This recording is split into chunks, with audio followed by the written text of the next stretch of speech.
Hello welcome back. ഇന്ന് നല്ലൊരു healthy സ്നാക്കിൻ്റെ recipe ആയിട്ടാണ് വന്നിട്ടുള്ളത്. എനർജി ബാറാണ്.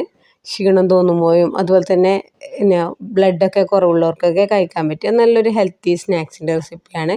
വെയിറ്റ് ലോസ് എല്ലാം ചെയ്യുന്ന സമയത്ത് ക്രേവിങ്സ് ഒക്കെ വരുന്ന സമയത്ത് ഉൾപ്പെടുത്താൻ പറ്റിയ നല്ലൊരു ഹെൽത്തി റെസിപ്പിയാണ്. നോക്കിയാലോ. ഞാനിവിടെ മില്ലറ്റ് ഫ്ലേക്സ് ആണ് ഉപയോഗിച്ചിട്ടുള്ളത്. ഇതിൽ റാഗി, ബാജ്ര, ജൗഹർ, കോൺ ഇതിലെല്ലാം ഉൾപ്പെട്ടിട്ടുണ്ട്. ഇത് സെപ്പറേറ്റ് ആയിട്ടും വാങ്ങാൻ കിട്ടും. ഞാനിത് ഓൺലൈനിലാണ് പർച്ചേസ് ചെയ്തിട്ടുള്ളത്. നോർത്ത് ഇന്ത്യയിൽ താമസിക്കുന്നവർക്ക് സൂപ്പർ മാർക്കറ്റിലും ഇത് അവൈലബിൾ ആണ്. നമ്മൾ സാധാരണ അരിനെ കൊണ്ട് അവലുണ്ടാക്കുന്നത് പോലെ തന്നെയാണ് റാഗിൻ്റെ ഫ്ലേക്സ് ആണിത്.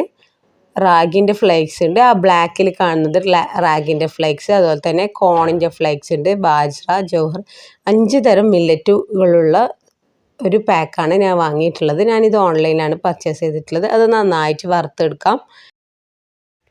ഇനി ആ സെയിം പാൻ തന്നെ വെച്ച് കൊടുത്തിട്ടുണ്ട്. ഇതിലേക്ക് നിലക്കടല ചേർത്ത് കൊടുത്തിട്ടുണ്ട്. 1 കപ്പ് നിലക്കടലയാണ് ചേർത്ത് കൊടുത്തിട്ടുള്ളത്. നമ്മളിവിടെ സാധാരണ കടല എന്ന് പറയുന്നത് കൊണ്ടാണ് നിലക്കടലയാണ് തന്നെ പറയാറ്. പക്ഷേ നിലക്കടല എന്ന് എപ്പോൾ യൂസ് ചെയ്യാറില്ല, കടല എന്നാണ് യൂസ് ചെയ്യാറ്. അതുകൊണ്ടാണ് കടല എന്ന് പറഞ്ഞു പോകുന്നത്. കുറേ കമൻറ്റ് കഴിഞ്ഞ വീഡിയോയിൽ വന്നിട്ടുണ്ട്. ഇത് നന്നായിട്ട് വറുത്തെടുക്കാം.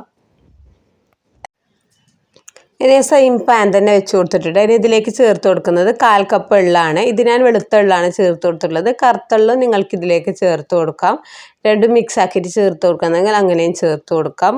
എള്ള് നല്ല കാൽസ്യം റിച്ച് ആണ്. മുട്ടുവേദനയും ഒക്കെ ഉള്ളവർക്കൊക്കെ ദിവസം എള്ള് കഴിക്കുന്നത് നല്ലതാണ്. എല്ലിന് ബലം നൽകാൻ നല്ലൊരു സാധനമാണ് എള്ള്. ഇനി ഇതിലേക്ക് ചേർത്ത് കൊടുക്കുന്നത് കുറച്ച് സീഡ്സ് ആണ്. പംകിൻ സീഡ്, അതുപോലെ തന്നെ സൺഫ്ലവർ സീഡ്, ഫ്ലാക്സ് സീഡാണ് ഇതിലേക്ക് ഞാൻ ചേർത്ത് കൊടുക്കുന്നത്. നിങ്ങളുടെ കയ്യിലുള്ള സീഡ്സ് ഉണ്ടെങ്കിൽ മാത്രം ചേർത്ത് കൊടുത്താൽ മതി. എള്ള് മാത്രം ചേർത്താലും മതി. ഇതിൻ്റെ അളവ് നിങ്ങൾക്ക് കൂട്ടുകയും കുറയ്ക്കുകയും ചെയ്യാം. ഇതും നന്നായിട്ട് വറുത്തെടുക്കാം. ഇത് നല്ല രീതിയിൽ പൊട്ടുന്നത് വരെ നമുക്കിത് വറുത്തെടുക്കാം. ഇതാ റെഡി ആയിട്ടുണ്ട്. ഇനി ഇത് ഫ്ലെയിം ഓഫ് ആക്കി കൊടുക്കാം. ഇതാ നേരത്തെ എടുത്ത കടലൊക്കെ നമുക്ക് നന്നായിട്ട് പൊടിച്ചു കൊടുക്കാം.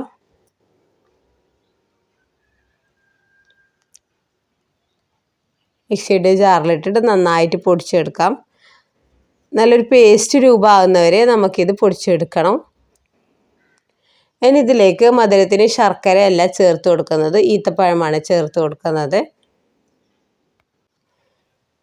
ഞാനിതിലേക്ക് 20 വലിയ ഈത്തപ്പഴം ചേർത്ത് കൊടുക്കുന്നുണ്ട്. നിങ്ങൾക്കിതിൻ്റെ അളവ് കൂട്ടുകയോ കുറയ്ക്കുകയും ചെയ്യാം. അതിപ്പോൾ നമ്മൾ മിക്സ് ചെയ്യുന്ന സമയത്ത് നമുക്കിതിൻ്റെ സ്റ്റിക്നെസ് അനുസരിച്ചിട്ട് കൂട്ടുകയും കുറയ്ക്കുകയും ചെയ്യാം.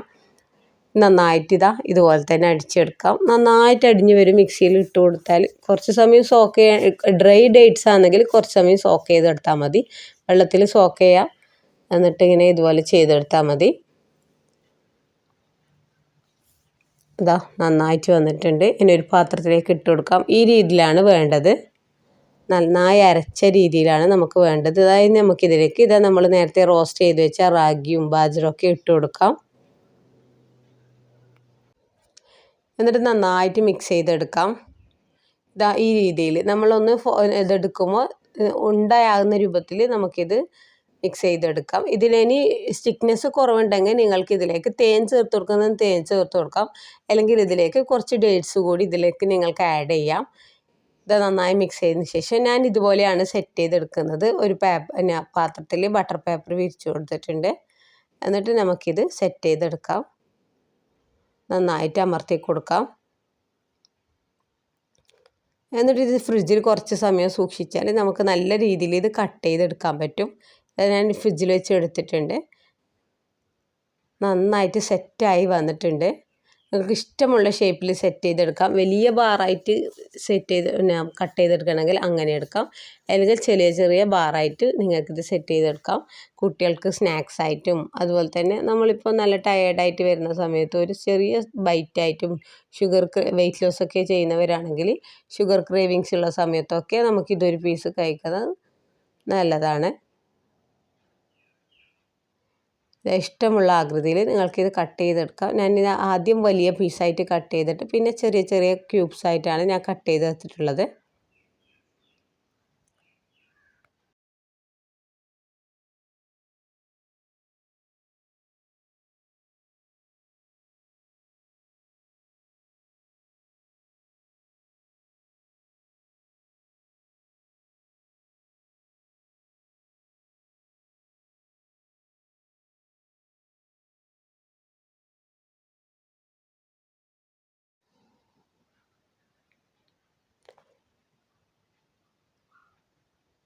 ഇതുപോലെ വേണമെങ്കിൽ ഇതുപോലെ ഉണ്ടാക്കിയെടുക്കാം. ഇതൊന്ന് കഴിച്ചാൽ ഉച്ചക്ക് ഭക്ഷണത്തിൻ്റെ ഒന്നും ആവശ്യമില്ല. വയറ് നല്ല ഫില്ലാവും. അതുപോലെ തന്നെ എല്ലാ ന്യൂട്രീഷ്യൻസും നമുക്ക് കിട്ടുകയും ചെയ്യും. ഇനി ഞാനിത് നേരെ പകുതിയാക്കിയിട്ടുണ്ട്. ഈ രീതിയിലാണ് ഞാൻ ഉണ്ടാക്കിയെടുത്തിട്ടുള്ളത്. കുട്ടികൾക്കും വലിയവർക്കും എല്ലാവർക്കും ഒരുപോലെ ഇഷ്ടപ്പെടുന്ന ഹെൽത്തി സ്നാക്ക് റെഡി ആയിട്ടുണ്ട്. ഇതുവരെ ഇതുപോലെ ഉണ്ടാക്കി നോക്കാത്തവരെങ്കിൽ ഉണ്ടാക്കി നോക്കാം. അതുപോലെ തന്നെ ചാനൽ ആദ്യമായിട്ട് കാണുന്നവരാണെങ്കിൽ പ്ലീസ് ഒന്ന് സബ്സ്ക്രൈബ് ചെയ്ത് സപ്പോർട്ട് ചെയ്യുക. അതുപോലെ തന്നെ ഫ്രണ്ട്സിനും ഫാമിലിക്കൊക്കെ ഷെയർ ചെയ്യുക. Okay, by.